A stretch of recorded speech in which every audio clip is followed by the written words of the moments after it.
입니다. 시편 105편 16절에서 19절입니다.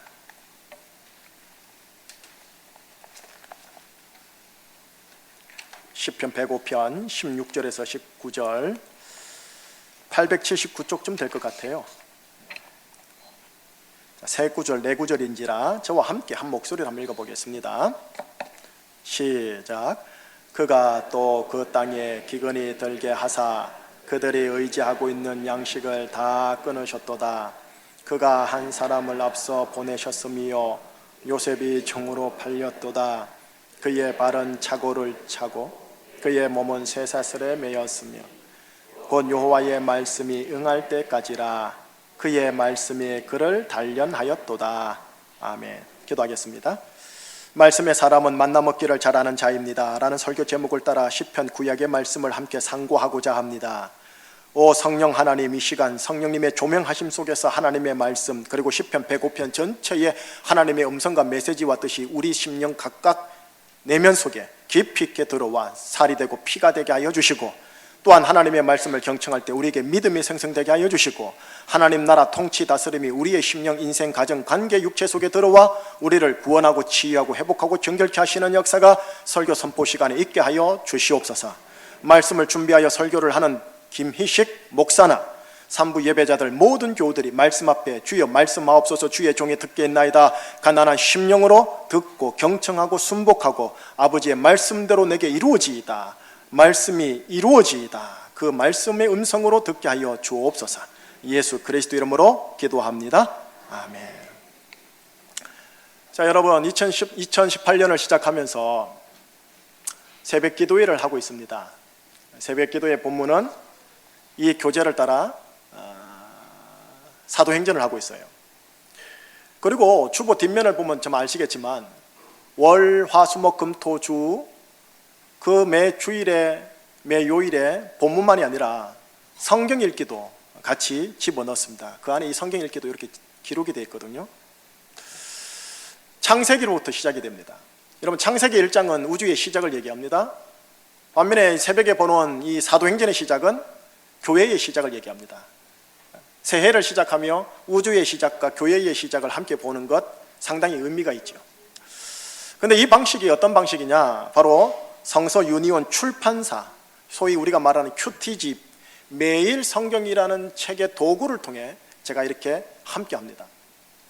아동부, 유아유치부는 잠시 열애시킬게요. 아동부, 중고등부, 청년부, 그리고 모든 장년 세대와 실버 세대에 이르기까지 같은 책을 도구로 해서 한 날 한 말씀을 함께 보는 장의 기회를 만들려고 하는 겁니다. 장년 세대와 다음 세대가 일주일에 딱 한 번 주일 설교 듣는 걸로 끝내는 게 아니라 주중 집에서, 직장에서, 알바 현장에서, 창고에서, 식당에서 동일한 본문을 매일 대할 수 있도록 하는 방법을 제가 취한 겁니다. 새벽 기도회를 못 나오는 분들은 매일매일 당일 페이지를 펼쳐서 정해진 본문 분량, 상당히 부담스럽지 않은 분량입니다. 그 분량을 서너 번 정도 이상씩 읽고 하루를 시작하거나 하루를 마무리하거나 시시때때로 펼쳐보는 거죠. 우선 많고 많은 큐티집 가운데 왜 이 도서를 선정을 했느냐, 가장 결정적인 이유 중에 하나는 일단 경제적인 부담입니다. 여러분, 경제적으로 여러분들에게 부담을 주고 싶지 않은 거예요. 그래서 이 책 한 권이 4,000원에서 4,500원, 4,700원짜리입니다. 그리고 이것으로 한 달을 보는 게 아니라 두 달을 보게 했습니다. 두 번째, 그냥 가격이 저렴하면 되느냐? 그건 또 아닙니다. 말씀, 하나님의 말씀, 성경 원재료만 보도록 구성된 도서를 제가 선정하려고 했습니다. 여러 큐티집이 시중에 나와 있습니다. 그런데 대부분 보면은 여러 다양한 예화거리, 읽을거리, 명언, 많은 것들이 있어서 도리어 하나님의 말씀을 보기보다는 엉뚱한 것을 보게 하는, 그래서 말씀을 집중하지 못하게 하는 게 있어서 이 책은 저렴하면서도 오로지 말씀과 말씀에 대한 해설만 간략하게 기록이 되어 있을 뿐입니다. 매일 성경, 이 큐티집을 통해 자녀 세대와 어른 세대가 동일 본문을 함께 집에서 보고자 하는 이 이유가 뭐냐?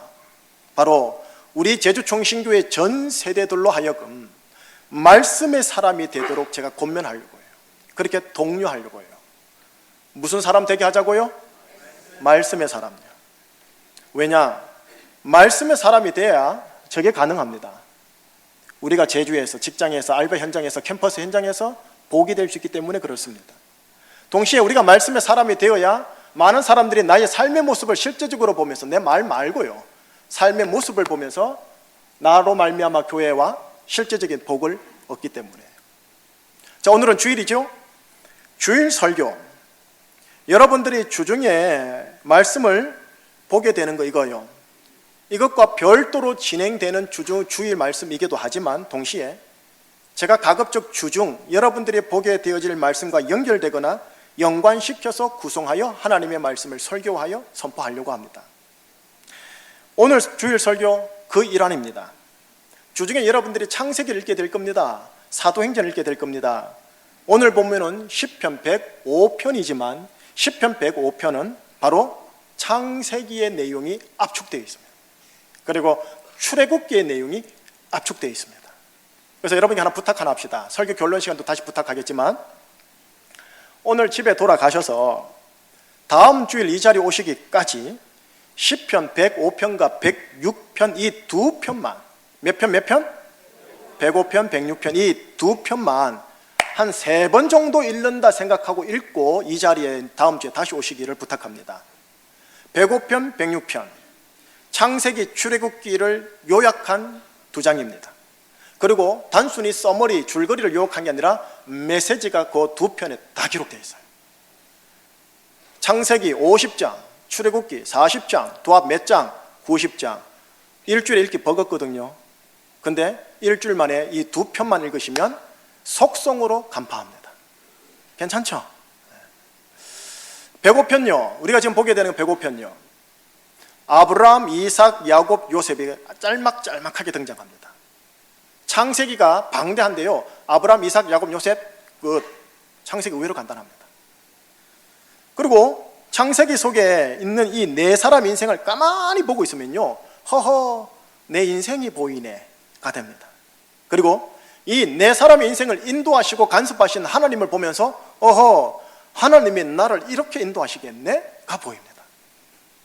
또 시편 105편은 모세와 출애굽 사건이 등장합니다. 이게 이제 출애굽기예요. 이스라엘 백성들을 출애굽시켜서 구원시키는 대목이 기록이 돼 있어요. 시편 106편을 가게 되면은 광야에서 단내나는 인생을 살아가는 그네들의 모습이 기록되어 있습니다. 그래서 오늘 시편 105편 중에 오늘 읽었던 본문은 아브라함, 이삭, 야곱, 요셉 가운데 네 번째 사람 요셉과 관련된 구절입니다. 그래서 요셉과 관련된 구절을 읽고 시편 105편 전체를 보는 이렇게 두 종류의 내용을 함께 보려고 하는 겁니다. 16절에서 19절 한번 읽어보십시다. 다시 어떤 요셉의 인생인지 한번 볼게요. 시작. 그가 또 그 땅에 기근이 들게 하사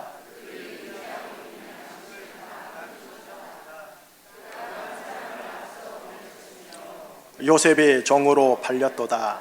그의 발은 자고를 차고 그의 몸은 쇠사슬에 매였으니 여호와의 말씀이 응할 때까지라. 그의 말씀이 그를 단련하였도다. 16절을 한번 보시면서 귀는 제게 주시면 되겠습니다. 여러분, 그가 할 때 이 그가 누구냐면 하나님이십니다. 하나님께서 그 땅에 기근이 들게 하셨다 합니다. 그 땅에 누가 있었는데요? 믿음의 조상으로 선택된 야곱과 그리고 12 형제 가족들이 있었던 땅입니다. 그런데 그 땅에 기근이 드니까 어떻게 됩니까? 그 땅에 있는 양식을 다 끊으셨다고 합니다. 자, 이제 여러분들에게 바로 접목을 해서 적용을 해봅시다. 여러분은 무엇을 의지합니까? 오늘 이 시간 하나님을 의지하는 신앙 고백 말고요, 실제적으로 여러분들이 묘하게 무의식 가운데 의지하는 거예요. 여러분, 그게 진짜 내 양식입니다. 혹시 여러분 건강 의지하지 않으세요? 혹시 여러분 돈 의지하지 않으세요? 아니면 내 자의지력을 의지하지 않으십니까? 여러분, 이게 여러분 진짜 양식입니다. 내가 의지하고 있는 양식을 하나님께서 끊을 때가 있습니다. 그 의지하는 양식을 안 줄 때가 있습니다. 그 의지하는 양식을 자꾸 막히게 할 때가 있습니다. 하나님을 믿는데 기도하는데 왜 이렇게 안 풀리는 거야? 가 있을 수가 있다라는 겁니다. 보시다시피 요셉과 야곱과 12형제들의 삶에 하나님이 간섭하사 기근을 주시더라는 겁니다. 하나님이 줬다고 하니까 하나님이 준 줄 알지 우리가 압니까? 기근 만나면 귀신이 있나? 내 인생이 왜 이런가? 하면서 하나님은 있기나 한가? 할 거 아닙니까? 자, 17절 계속 볼까요? 12형제 중에 요셉이 등장을 해요. 근데 이 사람이 엎친 데 덮친 격이에요. 뭐로 팔리느냐? 종으로 팔려버려요. 종으로 팔린 그의 상황, 어떤 상황인지 아십니까? 18절 상황입니다. 18절은 또 이렇게 돼 있어요. 그의 발에 차고가 차이고, 차고가 뭐냐면 양 발목에요, 이렇게 나무로 해가지고 딱 묶어가지고 수갑처럼 해서 못 움직이게 한 거예요. 차고가 차이고 그의 몸에 쇠사슬에 매입니다. 또 여러분에게 적용 한번 해볼까요? 제주 인생 살아가지 않습니까? 나의 발에 차고가 차 있는 것처럼 난 지금 헐월 어디를 떠나 자유롭고 싶은데 내 가정 때문에, 가족 때문에, 아니면 그 무엇 때문에 어디를 가고 싶어도 가지 못할 상황, 이 차고 아닙니까? 나의 몸에 새 사슬에 매여 있어 묵직하고 무거워서 나의 삶을 짓눌러서 심지어 꿈에서조차 가히 눌리는 삶, 소화되는 삶, 이런 상황 아닙니까? 여러분, 이 상황을 창세기로 돌아가면 뭐라느냐? 창세기 39장의 상황이라고 합니다. 창세기 무슨 상황? 39장의 상황. 창세기 39장에 바로 이 읽었던 18절이 나오거든요. 창세기 39장은 정말 유명한 장입니다. 왜 유명하냐? 요셉이라는 하나님이 선택한 그 백성, 내 인생이 팔리는 상황, 하나님의 선택과의 꿈과 약속을 줬다고 생각하는 그 요셉, 그 인생이 억울함을 당하는 상황, 내 인생의 발에 차고가 차이고 내 인생의 몸에 쇠사슬이 매이는 상황.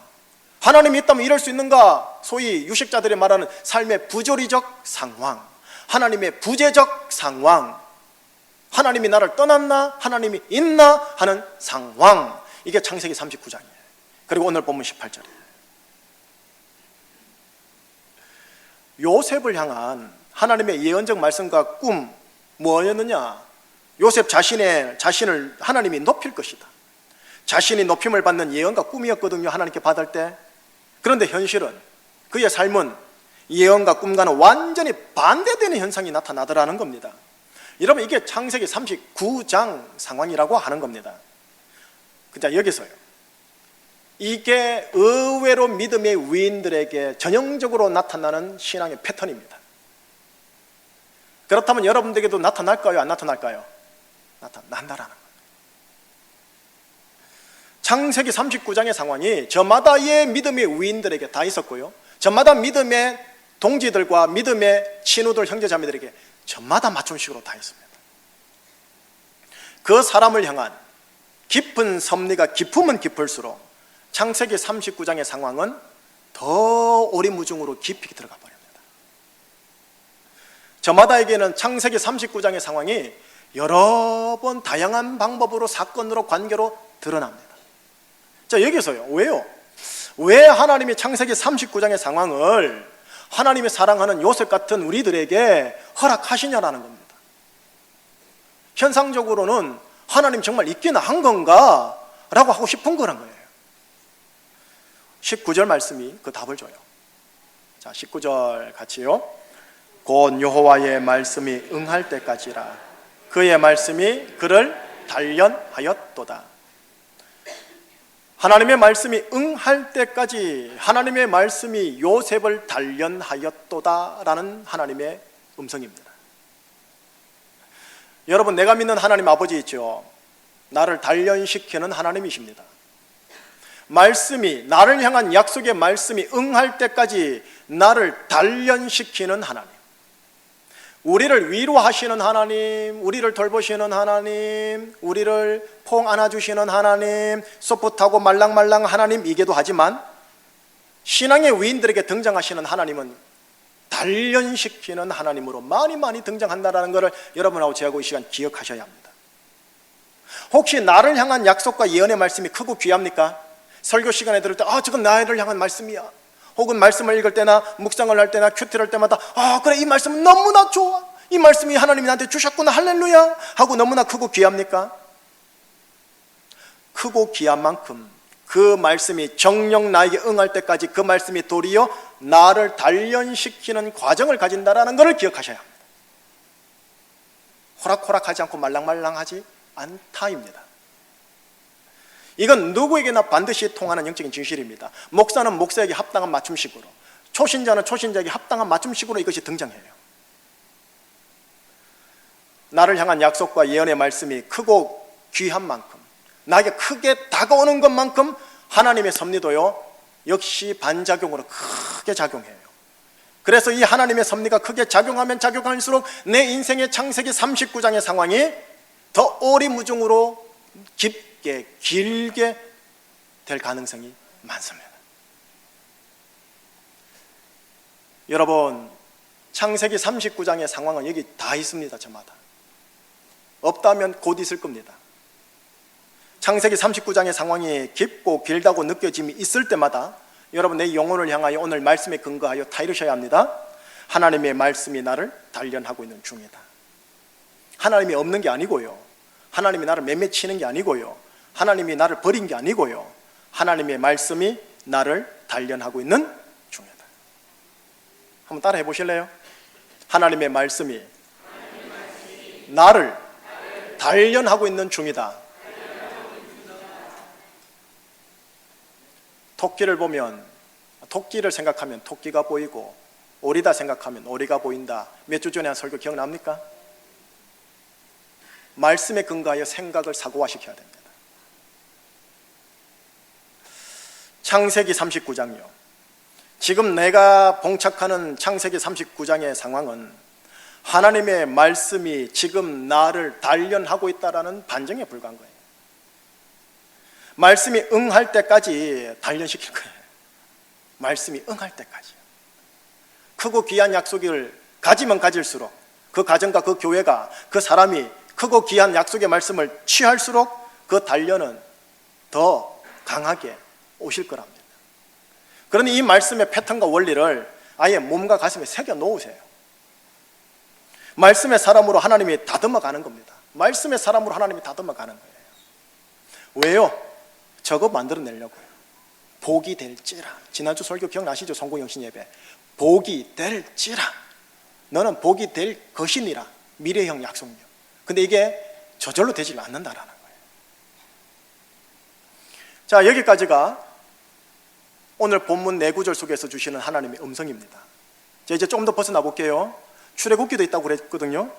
시편 105편에는 모세를 통한 출애굽도 등장합니다. 출애굽 뭘 상징하느냐? 구원을 상징합니다. 애굽, 나를 힘들게 하는 죄악의 권세를 상징합니다. 죄악의 권세에 짓눌린 이스라엘 같은 나를 하나님이 구원하셨고 구원하시는 중이며 구원하실 것이다라는 내용이 출애굽입니다. 그런데 야속해요. 왜냐? 그렇게 구원하셨으면 바로 가나안 땅으로 들어가게 할 일이지 어디로 몰아가십니까? 광야로 몰아간다라는 거예요. 광야에서요, 그 좁은 동네거든요. 그렇게 크지도 않아요. 아라비아 사막이나 그 사하라 사막까지 큰 광야가 아니거든요. 40년간 광야에서 뱅글 돌게 하시는 거예요. 이게 허무한 인생처럼 느껴질 정도로 말이죠. 거기서 인생 다 허비하는 것 같아요. 왜 하나님이 광야로 몰아가냐는 거예요. 출애굽 시켜놓고. 여기에도 구원의 패턴이 있다라는 거예요. 여러분을 향한 하나님의 구원의 나름의 하나님께서 이끌어 가시는 섭리와 계획이 있다라는 거예요. 그게 뭐냐라는 거죠. 40절과 41절에 오늘 본문 들어있는 105편 40절 같이요. 그들이 구한 저 메추라기를 가져오시고 반석을 여신 저 물이 흘러나와 마른 땅에 강같이 흘렀으니, 하나님의 광야로 몰아제친 목적을 저기서 찾는 거예요. 지금요, 하나님이 나의 인생을 광야로 몰아가는 것, 하나님이 내 인생을 창세기 39장으로 몰아가는 것, 나를 단련하시기 위해서 했습니다. 그죠? 말씀이 나를 단련하신다 했어요. 그러면서 40절에 보면은 하늘의 양식이라는 단어가 노란색으로 되어 있을 거예요. 하늘의 양식으로 그들을 하나님이 광야에서 만족하게 하셨다라고 기록되어 있죠. 만나로 그들을 만족하게 하셨다고 기록이 되어 있는데요, 여러분 모세 오경 출애굽기와 민수기를 펼쳐보면 이분들은 만나로 만족한 적이 없어요. 자, 그들의 원성, 이스라엘 백성의 원성을 한번 들어보십시다. 민수기 11장 4절, 5절, 6절입니다. 뭐라고 원성하는가 한번 들어보세요. 같이요. 그들 중에 섞여 사는 다른 인종들이 탐욕을 품음에 이스라엘 자손도 다시 울며 이르되 누가 우리에게 고기를 주어 먹게 하랴. 우리가 애굽에 있을 때에는 값없이 생선과 오이와 참외와 부추와 파와 마늘들을 먹은 것이 생각나거늘 이제는 우리의 기력이 다하여 이 만나 외에는 보이는 것이 아무것도 없도다 하더라. 생선, 오이, 참외, 부추, 파, 마늘 생각난다. 이집트에서 먹은 것. 그런데 이 광야에서는 만나밖에 먹지 못하다니 불평, 원망, 짜증인 거예요. 예, 이분들은 만나로 인해 만족하지 못했어요.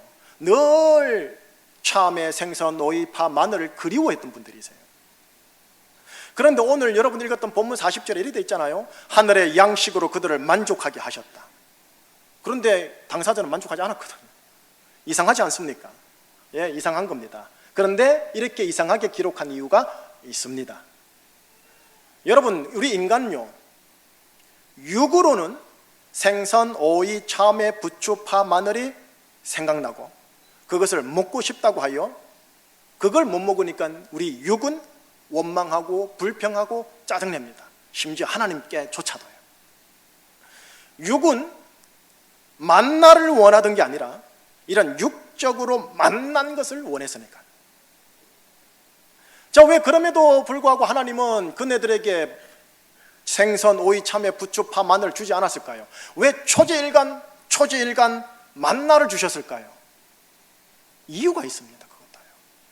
신명기 8장 3절에 기록이 됐는데 하늘 양식으로 소개된 이 만나, 도대체 어떤 이유, 어떤 의미가 있을까요? 한번 읽어보십시다.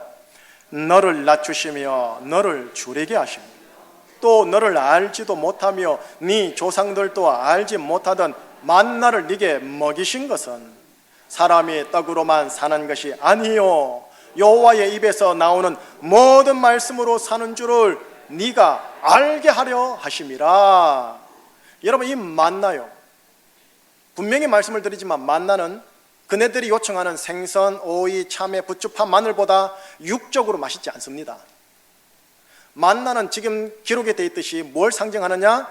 여호와의 입에서 나오는 모든 말씀을 상징합니다. 그러니 그 말씀은 육적으로 맛있질 않아요. 다시 말하면 신앙적으로, 믿음적으로, 영적으로 만족시키는 영역인 거지 육적으로 만족시키는 영역이 아닌 거예요. 영적으로 만족시키는 부분이 말씀, 만난 거예요. 인생은 이제 오늘 이 본문이 이렇게 말하는 거예요. 이 신명기 8장 3절은 인생이란 생선, 오이 같은 육적으로 만난 것으로만 사는 것이 아니요 이 광야에서는 하나님의 말씀으로 사는 것이 인생이다. 이것을 가르치기 위해 하나님이 어디로 몰아갔느냐? 40년간 만나를 억지로 먹을 수밖에 없는 광야로 그 사람을 몰아쳐버린 거예요. 만나를 먹어야만 살 수 있는 광야로 들어가게 해버린 거예요.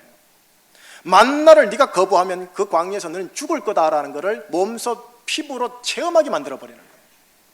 몇 년간?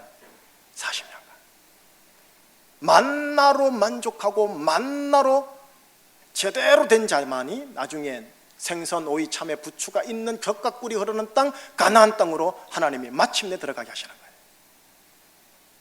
만나, 하나님의 말씀. 나로 하여금 내 인생 광야를 버티게 하는 것, 생선, 오이, 부추, 파, 마늘이 아니고 만나, 하나님의 말씀. 나로 하여금 내 인생 광야를 통과하게 하는 그 힘, 생선, 오이, 부추, 파, 마늘이 아니고 만나, 하나님의 말씀. 광야 같은 내 인생에 생선, 오이, 참외 같은 육적으로 만나고 육적으로 동경할 만한 것들이 있으면 참 좋겠는데, 그래서 하나님께 이거를 기도하고 불평하며 짜증하며 달라고 하는데, 정작 하나님이라는 분은 이 광야에서 만나만 주시더라는 겁니다. 만나만. 물론 메추라기도 주셨지요. 나중에 모세오경 보면 메추라기 먹다가 또 죽지만요. 여러분, 우리는 2018년 광야 같은 인생을 이제 출항을 했습니다. 광야 같은 인생, 만나 하나님의 말씀으로 버티라는 겁니다. 버틸 수 있다라는 겁니다. 만족할 수 있다라는 겁니다. 만나 하나님의 말씀으로 만족해서 너에게 주어진, 내가 너에게 준 그 광야 창세기 39장을 응답될 때까지 단련되어 통과하라는 겁니다. 조금 죄송한 말씀인데요, 하나님께 우리가 애굽에서 먹었던 생선, 오이, 참외, 부추, 파, 마늘을 요청해봐야 허락해 주질 않아요. 아싸리 그냥 내려놓으세요. 그냥. 하나님은 만나, 하나님의 말씀이면 통과할 수 있다 생각하여 주장창 그냥 만나만 주시는 거예요. 생선, 오이, 참외, 파, 마늘 먹고 싶죠? 설교 후반부에 살짝 비춰드릴게요. 자, 여러분, 만나 참 중요합니다. 40년 내내 하나님이 주시는 거라고는 만나예요. 하나님 말씀이에요. 그런데 하나 더 있어요. 여러분, 광야에서 중요한 게 하나 더 있다고요. 만나만큼이나 중요한 게 더 있어요. 그게 바로 뭐냐? 여러분, 만나에서도 이거 없으면 죽어요. 물요, 물. 41절입니다. 다시 읽어보십시다. 41절 같이요. 반석을 여신저 물이 흘러나와 마른 땅에 강같이 흘렀더라. 여러분, 반석이 뭐냐면 돌입니다. 돌을 열으셨대요. 돌을 열어서 돌에서 물이 나오게 하신다. 그래서 내 마른 광야 땅에 촉촉하게 물이 흐르게 한다라고 말씀하시는 겁니다. 여러분, 이스라엘 광야 생활 40년 동안 뺑뺑뺑 돌면서요, 그 반석이 이스라엘을 늘 쫓아다녀요. 이 바퀴도 있는 것도 아닐 텐데 늘 쫓아다녀요. 늘 함께 해요. 하늘에서는 만나가 내리고 땅에서는 반석을 통해 물이 흘러나오게 합니다. 여러분, 이게 정말로 우화적이고 동화적인 얘기 아닙니까? 참으로 황당하고 신기한 표현이에요. 그런데 이 반석, 물 나오게 하는 이 반석이 뭘까요, 여러분? 뭘까요? 예수님이십니다. 고린도전서 10장 4절에 정확하게 바울을 통해 언급을 하고 계십니다. 같이요. 다 같은 신령한 음료를 마셨으니 이는 그들을 따르는 신령한 반석으로부터 마셨음에 그 반석은 곧 그리스도입니다. 구약 이스라엘 백성을 지금 말하는 거예요. 신령한 반석, 곧 다시 말해 영적인 반석으로부터 신령한 음료를 마셨다. 누가요? 이스라엘 백성들의 광야 여정 가운데서요. 근데 그걸 누가 줬다고요? 반석이 누구라고요? 예수 그리스도. 헐, 이성적으로 황당한 거예요. 황당하죠. 영적으로 이렇다라는 거예요. 40년간 하나님이 주시는 신령한 만나와 신령한 음료로 살아낸 겁니다. 40년을 이 두 가지 가지고 통과해낸 겁니다. 그래서 어떻게 하느냐? 40년이 되면요, 오매불망 만나와 오매불망 신령한 음료, 물, 이것만 보게 돼 있어요. 40년 동안 이게 체질화가 딱 되니까 하나님이 그 다음 단계 넥스트 스텝, 젖과 꿀이 흐르는 땅으로 진격하시는 거예요. 젖과 꿀이 흐르는 땅을 주고 싶은데 받을 만한 그릇 되게 해야 되는데 그 그릇이 뭐냐? 말씀, 곧 만나와 이 물이라는 거예요. 그럼 목사님, 물이 뭔데요? 신령한 반석 되시는 예수님으로부터 나오는 신령한 물, 도대체 이게 뭘까요? 이게 신약에서는 성령이에요. 자, 예수님의 육성을 친히 들어보십시다. 요한복음 7장 37, 8, 9절입니다. 같이요. 명절 끝날 곧 큰 날에 예수께서 서서 외쳐 이르시되 누구든지 목마르거든 내게로 와서 마시라. 나를 믿는 자는 성경의 이름과 같이 그 배에서 생수의 강이 흘러나오리라 하시니 이는 그를 믿는 자들이 받을 성령을 가리켜 말씀하신 것이라. 신령한 반석 예수님, 거기서 나오는 신령한 음료를 이스라엘 백성들이 마셨다라고 하는데 예수님이 말하죠. 내게로 와서 마셔라. 반석대는 내게로 와서 마셔라. 생수의 강이 네 배에서 계속적으로 샘처럼 흘러나오리라. 근데 그 생수의 강이 뭐다? 성령. 마른 땅을 적심으로 광야에 꽃을 피게 만들고 내 인생 동산에 열매를 맺게 하는 성령, 생수의 강. 자, 종합 정리해 볼게요. 하나님의 말씀인 만나, 그리고 예수께서 주시는 신령한 음료 생수의 강, 곧 성령. 여러분, 이 두 가지, 바로 이 말씀 충만, 성령 충만, 만나 배부름, 물 배부름, 이 두 가지가 나에게 주어진 광야를 통과하게 합니다. 생선, 오이, 부추가 아니라니까요. 여러분, 이거는 목사도 똑같고 처음 예수를 믿으시는 분도 똑같습니다. 말씀 충만, 성령 충만이 내가 통과해야 할 창세기 39장을 통과하게 해주는 능력이 됩니다. 생선, 오이, 부추, 파, 마늘이 아니라니까요. 말씀 충만, 성령 충만은 목사나 선교사에게만 필요한 게 아니라 광야를 통과하는 어린이로부터 시작하여 창세기 39장을 아직도 통과하고 있는 어르신들까지 다 필요한 거예요. 그러니 여러분하고 저하고 기억할 게 있어요. 말씀 충만, 성령 충만은 목사에게나 전도사에게나 선교사에게만 필요한 거야 라고 생각하지 마시고요, 말씀 충만, 성령 충만은 그 무엇보다도 나한테 중요하다는 것을 신경 쓰셔야 합니다. 돈 버는 것에 대한 관심 그 이상으로요, 자녀 국영수 가르치는 것에 대한 관심 그 이상으로 신경 써야 할 부분이 말씀 충만, 성령 충만이라는 거예요. 물론 여러분들이 저한테 이렇게 말할 수 있다고 생각합니다. 목사님, 국영수 공부해서 인서울 하는 게, 돈 벌어서 부자 되는 게 얼마나 중요한데요. 제가 이걸 무시하는 게 아니에요. 저도 육을 가지고 있는 인간이기 때문에 잘 안단 말이에요. 하나님이 이것까지 또 배려하십니다. 37절 38절이에요 105편 37절 38절 시작. 마침내 그들을 인도하여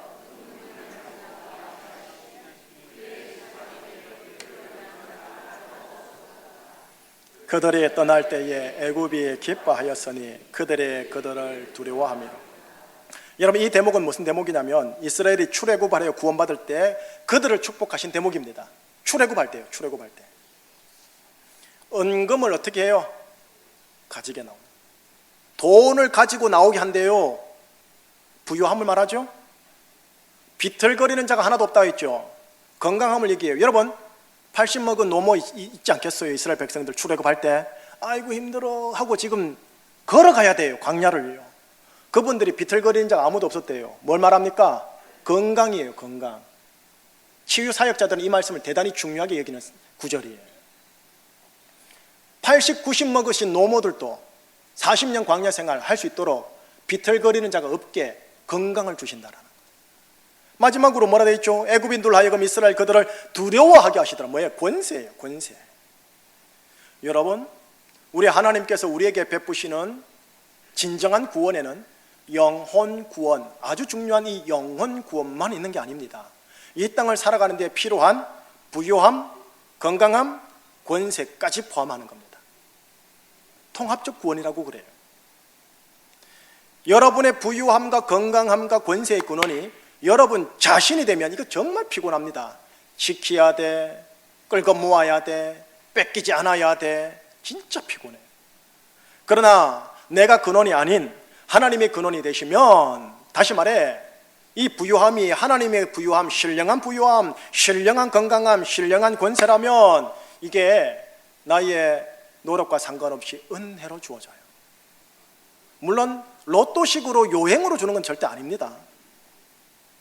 나의 창세기 39장을, 나의 광야를 말씀으로 반석에 신령한 물로 단련되어 통과하는 그 자에게 하나님이 합당하게 부어주는 신령한 블레싱, 복입니다. 여러분, 일단 인지하세요. 부요함, 건강함, 권세, 이거 다 이 땅의 것들입니다. 우리가 저 세상 가면 아무 쓸모없는 것들입니다만 하나님이 이것이 이 땅의 것들이지만 근원이 하나님으로부터 오는 것이라면 바로 이것이 신령한 부요함, 신령한 건강함, 신령한 권세가 되어 우리에게 신령한 복으로 주어진다고 에베소서 1장 3절에 기록되어 있습니다. 그런데 이게 안 믿어지는 거예요. 안 믿어지는 거예요. 못 믿는 거예요. 왜? 일단 믿음의 선배들 가운데 이런 롤모델이 없거든요. 그죠?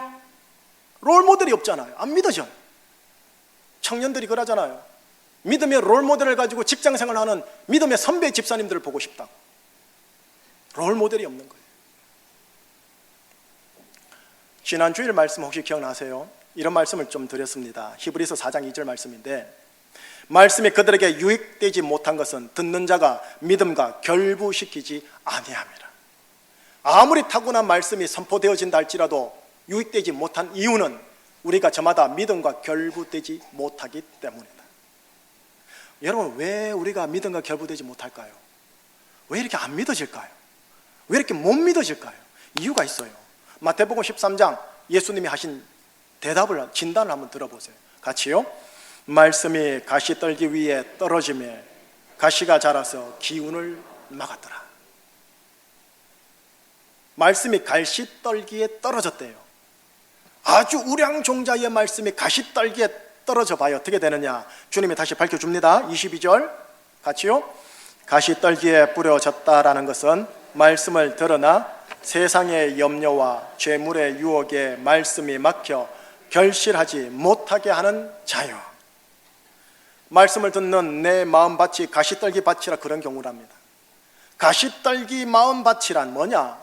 세상의 염려, 재물의 유혹이 말씀을 막아 말씀이 결실하지 못하게 막는 밭이며, 믿고 싶어도 세상의 염려가 너무 커서, 재물의 유혹이 너무 커서요, 세상의 염려와 재물의 유혹이 나의 발에 착오가 되고 내 몸을 둘러매는 쇠사슬이 되어 나를 얽어매고 잊고 누르고 잊고 하니 교회에 와서 우리가 예배를 드리고 말씀을 들어도 내 마음밭은 가시떨기 밭인 거예요. 그러니 우리가 나이가 믿음이 붙지를 못하는 거예요. 5년, 10년, 30년 신앙생활에도 여전히 그 신앙의 깊이는 제자리인 거예요. 광야에 반복된 생활인 거예요. 자, 이제 마무리할게요. 시편 105편 42절을 읽고 마무리를 하겠습니다. 42절이 우리의 핵심이기도 합니다. 시작. 이는 그의 거룩한 말씀과 그의 종 아브라함을 기억하셨음이로다. 그가 하나님입니다. 하나님이 거룩한 말씀과 하나님의 종 아브라함을 기억하셨음이라. 왜 이 말이 있느냐 하면 이 말입니다. 하나님께서 이스라엘 백성을 출애굽시키고 광야에서 만나주고 반석에 물을 주신 이유가 뭐냐? 저것 때문이다. 우리를 돌보신 이유가 뭐냐? 말씀과 아브라함을 기억하셨기 때문이다. 이건 구약적 개념이에요. 신약적 개념은 뭘까요? 예수님이에요. 예수님이에요. 그런데 우리가 이렇게 기도를 해야 됩니다. 하나님, 말씀되는 예수님을 기억하여 주십시오. 다 이루었다고 말씀하신 예수님의 말씀을 기억하여 주십시오. 하나님 아시죠? 저는 가시떨기 나무 밭에 불과합니다. 하나님 아버지께서 말씀 되시는 예수님과 다 이루었다 하신 예수님의 말씀을 기억하셔서 나에게, 우리 가족들에게 만나로 반석의 물로 배부르게 하여 주세요. 그래야 오늘 하루 광야길 제가 통과할 수 있습니다. 하나님, 하나님은 우리에게 돌보시는 이유 뭐냐? 예수님 때문에.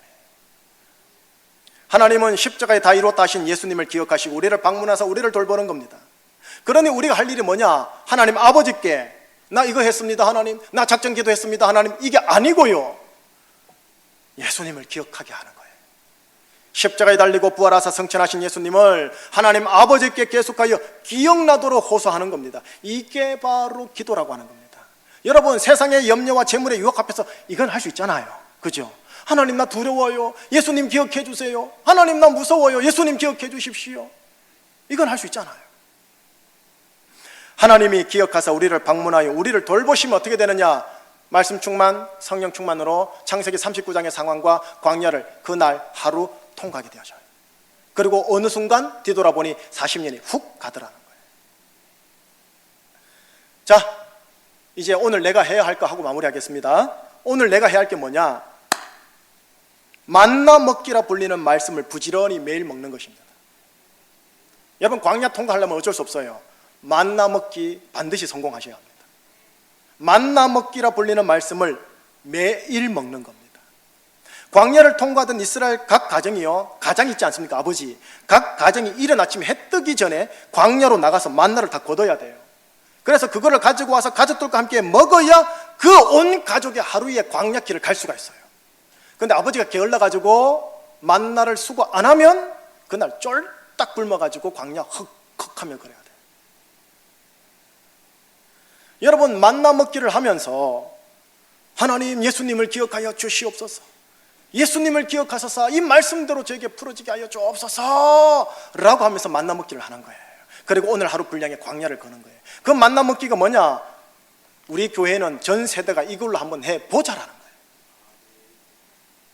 여러분, 만나 먹기 못하시면, 안 하시면 오늘 분량의 광야 못 걷습니다. 내가 매일매일 내 가정 안에서 내 가족과 함께 만나 먹기에 성공해야 내 광야 오늘 하루 통과합니다. 그렇게 말씀의 사람은 만나 먹기를 잘하는 인생이어야 해요. 이거 잘하기까지 이스라엘 백성은 40년 걸렸어요. 그 40년은 산술적 개념의 40년이 아니에요. 여러분의 40년은 산술적으로 10년이 될 수 있고 5년이 될 수 있고 1년이 될 수 있어요. 단 40년이 되면은 오매불명 말씀, 오매불만 성령, 이거예요. 그리고 그 모습이 합격이 되면 됐다, 다음 스텝 요수아 시대다. 가나안 땅 들어가자, 진격하자, 네 땅 여기다 가서 공격해라, 정복해라, 네 끼다. 그래 되어지는 거예요. 이게 구약의 패턴이에요. 이 패턴대로 우리를 부르시는 거예요. 지금 이 말씀의 원리를 알고 접목하고 순목만 하면 단내는 나겠지만 우리가 그가 마침내 말씀의 복을 보게 된다는 거예요. 오늘은 여기까지 할게요. 좀 시간이 많이 가서 죄송한데 다음 주에 시편 106편을 하겠습니다. 105편과 106편을 부지런히 읽고 이 자리에 오셔야 합니다. 소화하셔서 오셔야 됩니다. 창세기 출애굽기 내용을 속성을 알고 싶으십니까? 메시지 보고 싶으십니까? 시편 105편, 106편만 읽으시면 됩니다. 그리고 이 자리에 오십시오. 그러면 다음 주 설교가 다르게 들릴 겁니다. 광야 생활, 창세기 39장의 상황, 하나님의 말씀으로 단련 잘 되셔가지고요, 마침내 가나안 땅으로 들어가셔서 복이 되시기를 예수님 이름으로 축복합니다. 기도하시겠습니다. 여호와의 말씀이 응할 때까지라 그의 말씀이 그를 단련하였도다. 하나님, 창세기 39장의 상황, 하나님이 허락하시는 거고 우리 가정과 우리 교회에 허락하는 거고 내 인생을 허락하는 건데 그의 말씀이 우리를 단련하는 겁니다. 또한 광야 생활 속에 만나 먹기와 생수의 강 성령님으로 취하고 그 힘으로 걸어야 되는 것도 알았습니다. 오 하나님, 산부 예배자들, 부모님들, 아이들, 어르신들 말씀의 사람으로 만나 먹기에 성공하는 인생 되게 하사 하루 분량의 광야를 가서 마침내 40년을 통과하는 우리들에게 되게 하여 주시옵소서. 예수 그리스도 이름으로 감사하며 기도합니다. 아멘. 이 찬양